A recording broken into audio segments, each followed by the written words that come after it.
Your voice, your opinion, your community. Fact TV, free speech, protected. Local news, politics, business, sports, arts, music. Mike and Marty on the beat. Mike and Marty. Mike and Marty. Good morning, Bellows Falls and Keene, and welcome to the feed. It's Mike and Marty. We're here today with Matt Munroe, a local filmmaker. We're going to be talking about filmmaking and what's happened to scene in southern Vermont and what his goals are and some other stuff. But first, Marty with local events. Speaking of films, at the Bellows Falls Opera House this week is Transformers 1. Once again, getting a premiere movie first here in Bellows Falls. The last three movies, I think. Yeah, kudos to the staff at the Opera House. The classic movie tonight is The Big Little Farm. It's a documentary on sustainable farming in Los Angeles, believe it or not. Little tiny farm outside Los Angeles. That's being sponsored by Friends of the Library. Happening this week and kind of flying under the radar a little bit is a play at Wild Goose Players, and it's called Year One. And it's happening actually in the Wild Goose studio. That's why I chose that picture to put up, that frame. And it has about a 40-seat capacity. The audience is sitting around the perimeter in the Wild Goose studio, and the actors are acting in the center. And I have to say that it completely blew me away. I went last weekend, didn't know what to expect. And between the acting and the content and the atmosphere of being that close to the actors, the way that they interacted with one another but didn't get distracted by the audience, I would highly recommend you go see it. It is set in, what did you say, 1932? Yeah, I think 1932 was the year after Adolf Hitler became the Chancellor of Germany. Right, just before the war. So it's set at Yes. that time. It's very apropos content to what we might be feeling now. And it makes you think. And it shows that not everything is black and white.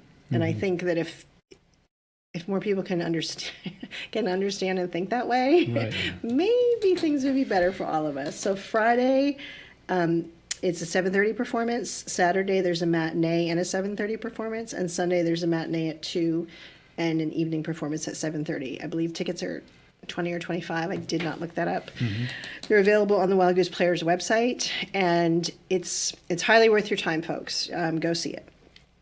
Also happening this weekend at Flatiron is another Meet the Candidates option. This week it will be the candidates. It'll be Leslie and Michelle and Wendy and Nader, and they'll be joined by Mike Pichek, who is the Vermont State Treasurer.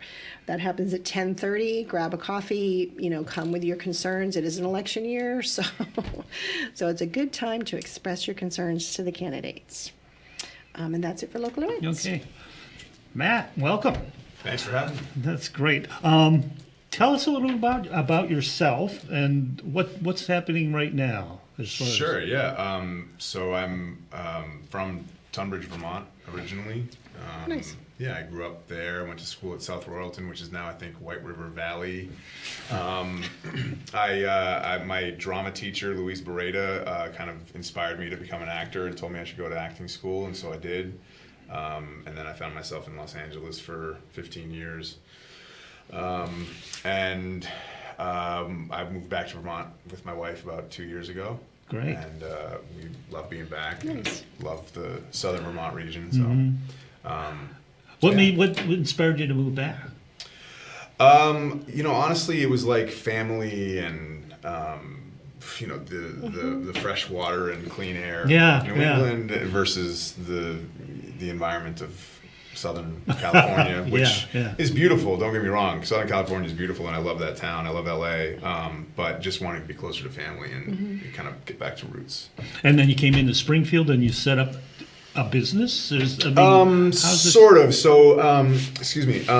So at the Black River Innovation Campus, I met a friend named Tom Benton, who he's a filmmaker from Springfield originally. He and I kind of hit it off, and we started talking about how Springfield and the southern Vermont area could really lend itself to filmmaking.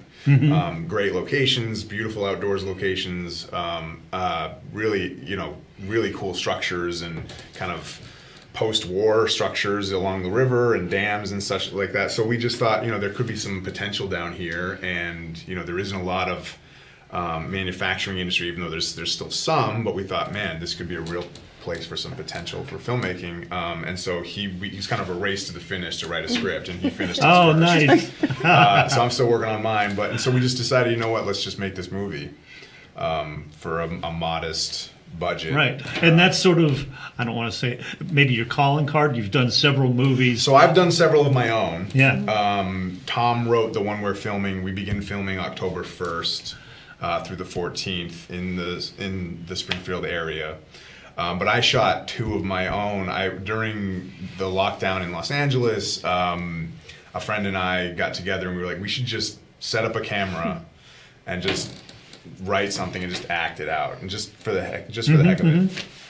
But we got some friends involved, two other friends, and they were like, we could make this bigger and better. This is really funny. We should make this bigger and better.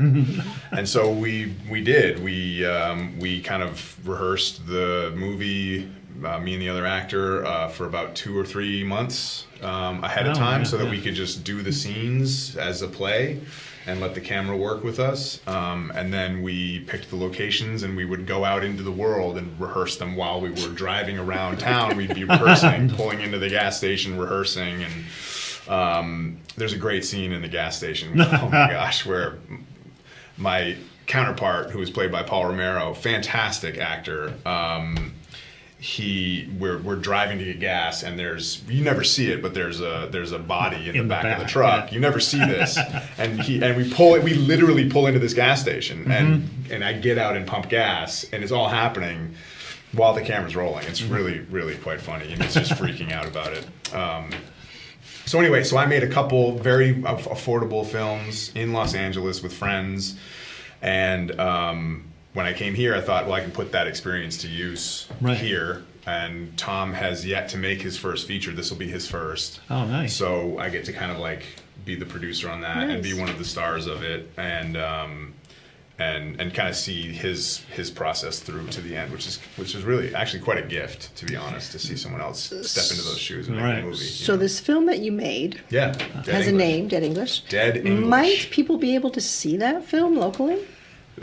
They might. Yeah. So one of the big things that I've really kind of come into as a younger, younger, not so young anymore, but as I just kind of realized like the importance of community, and this is not new to many of your viewers, I'm sure, the importance of community, but it struck me in a way when I moved back home that it's really important to kind of to make room for others who are different in your community, but also to kind of like find a way to support the community by bringing our talents to it instead of taking them away. And so that's the goal, is to kind of get community involved. And I think one of the ways to do that is to really implore them to come out and check out a movie that was made by a local Vermonter. It may not have been shot here, but to get them to come out and and have a popcorn with their community members and watch a movie that it's a darker comedy, but it'll make you laugh, and it's something that isn't going to go toward giant conglomerates like Paramount. It's gonna stay here. Right, you know what I mean? It's going to support the Bellows Falls Opera House, which is beautiful, and we don't want to lose stuff like that. We don't. We really don't want to lose stuff like that. So yeah, it's called Dead English. It's a dark comedy about two friends who agree to sort of. How much can you tease without giving it? They agree to. One of them has a really bad idea to rob their wealthy employer, and it doesn't go well. And they end up, instead of abandoning the situation, they bring parts of the situation with them, and then are forced. The whole movie ends up being a situational comedy where these two sort of buffoons are dealing with this incident that they incurred upon this guy, and so you never see any of the violence. I really wanted to leave. I think me and Paul and I and Fraser and Wallace, who are the filmmakers, And my wife, who is also in it, she's got a secret part in it. Oh, And she's fantastic. She steals the show. She really steals the show. But one of the things we really wanted to focus in on was letting the audience's imagination do a lot of the work, because I think that so many movies nowadays show you too much. Yes. And the audience's imagination is so much more powerful. And so a lot of the stuff happens off camera, but we just argue about it. But the arguments are packed with the emotion of two individuals who are frustrated with each other. So the exposition isn't just telling you what happened, it's packed with emotion, so it doesn't feel like it's expository. That sounds great. And so it's fast moving, it's an hour and 30 minutes long. And at the end of it, there's a little blooper reel where you get to see kind of see what we're goofing off behind camera and stuff. Do we have can we go to the trailer? Oh, that'd be great. Love to show you the trailer, yeah. What are you gonna do when you come home with a bag full of cash? Well, I'm not gonna joint checking account. Are you just gonna cut a hole in the mattress? Really? Wait, really?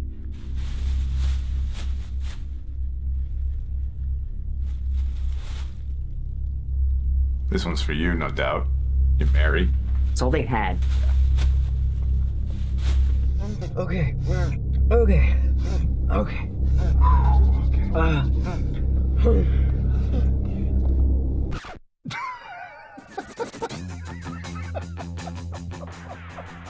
I can go.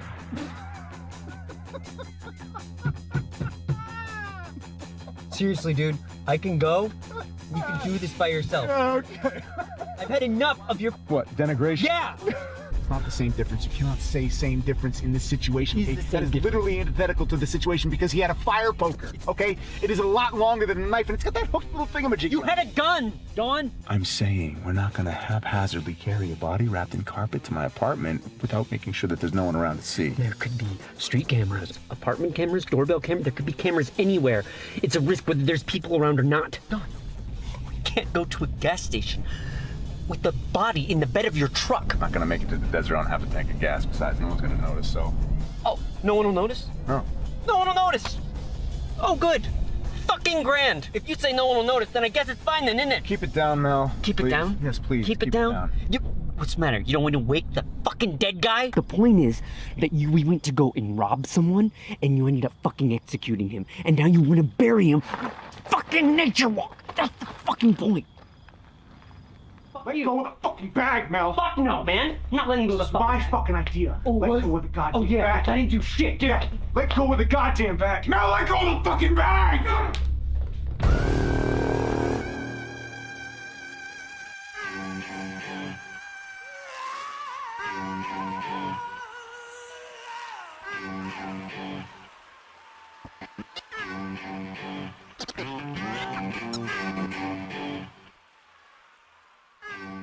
Trailer, huh?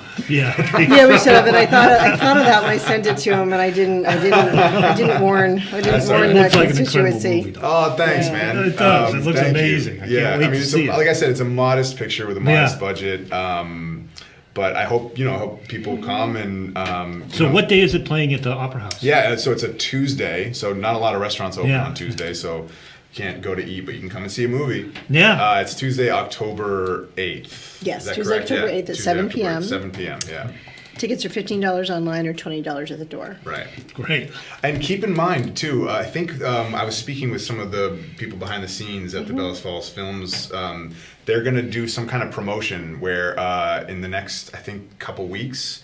So keep an eye on the website that they're going to do a promotion, I think, of a buy one, get one ticket thing. So you have to, I'm sure but it's that'd only be a great. limited Yeah. amount of Yeah, time for yes. that. So people that are on a budget, could Yeah. really kind of, get one and get one for their friends or whatever. I'm not sure when that is going to be I'll put just into effect, but keep an eye out for that. quickly speak to a little bit of the behind the scenes, a little bit that Yeah, I know. So they're there's great. been a collaboration between Susan McNeil, who we know brings a lot of great stuff to the community, and Rockingham Entertainment Development, which is the nonprofit that now helps keep the Opera House open Yeah. by allowing for having a way to have other events in the Opera House, not just the movies.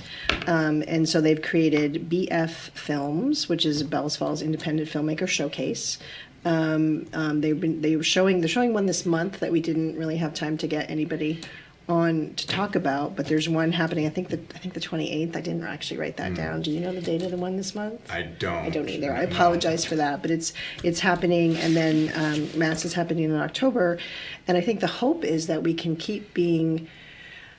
Like a lot of things in Bellows Falls, we try to stay on the cutting edge and to keep being a location that films can be shown, because Sure. it's a great opera house.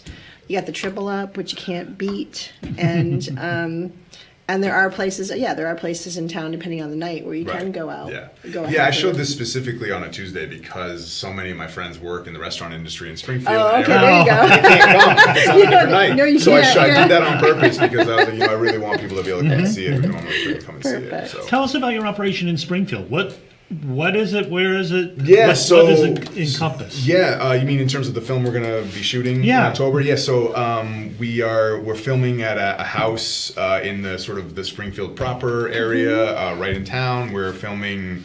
We're kind of up in the air about 2 different locations that are sort of in the woods, but we're leaning toward one area, but it just depends on the state getting back to us because one is a state park.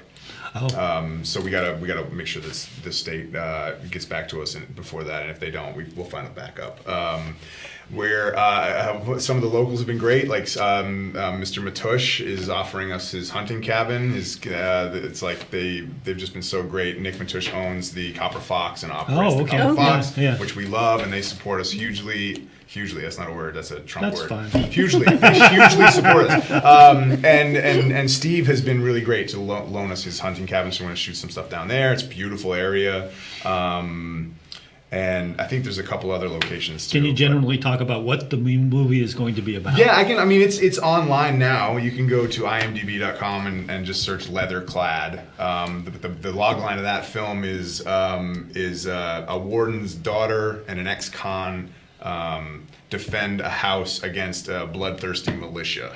And we'll leave it at that. We'll leave it at that. Not make political commentary. Yeah, no.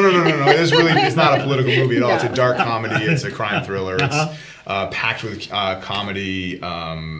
We've got some Springfield locals that came and auditioned. We posted and had a series of auditions. So we've got some locals that are going to be in the movie. And that's one of the things that incentivizes places like Canada a lot, is that you use the locals in the project. And so that's what we're kind of trying to build. Yes. That kind of backbone. I don't know if you knew Jumanji. When they did Jumanji, they used a lot of people from Keene, and it really I'm aware of that. Yeah. There's some stuff that has been done here, and it's great. But I think that we could attract more films here if there were a commission and there was like a thriving, smaller, film business here.